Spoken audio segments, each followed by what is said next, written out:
أجمل شيء في العالم هي الأم، كف الوالدة، هذا أجمل شيء.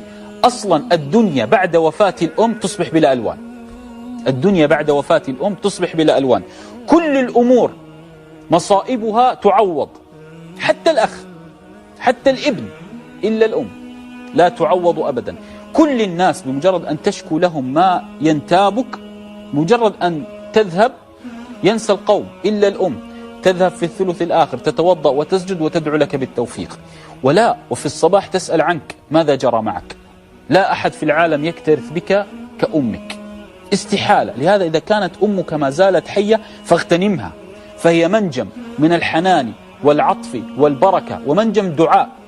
كل العالم تقول له ادعو لي لا تنساني في ظهر الغيب. حتى إذا ذهبت أنت لمكة ابنك تقول له يا بني لا تنساني من دعائك. إلا الأم لا توصيها، لا توصي، أو الوالد لا توصي أن تقول يا أبي يا أمي لا تنسوني من الدعاء، لأنهم لن ينسوا، أصلا هم يذهبون للدعاء لك. لهذا كل المصائب جلل وتهون إذا وقفت الوالدة أمامك. لهذا تفقد أمك. أن تسأل نفسك الآن وأنت تسمعني، ما أشهى طعام تحبه أمي؟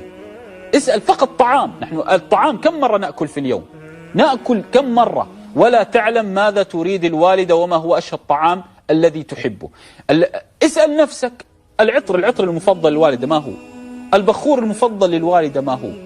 حتى يعني لماذا التقصير؟ كم مرة قالت لك الوالدة ليس في جوالي رصيد، وكم مرة قالت لك الزوجة ليس في جوالي رصيد.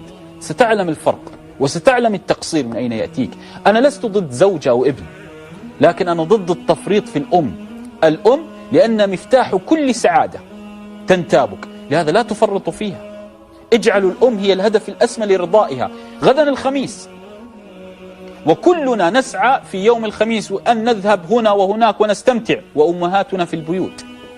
نهتم بأبنائنا وزوجاتنا ولا نكترث بأمهاتنا.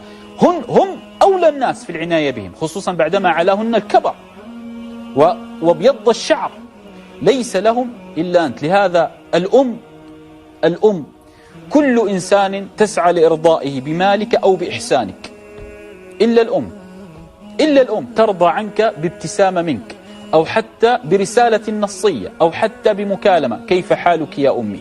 تراها في الدنيا وبأسرها وبما تحتوي الدنيا. لهذا لا تفرطوا في أمهاتكم.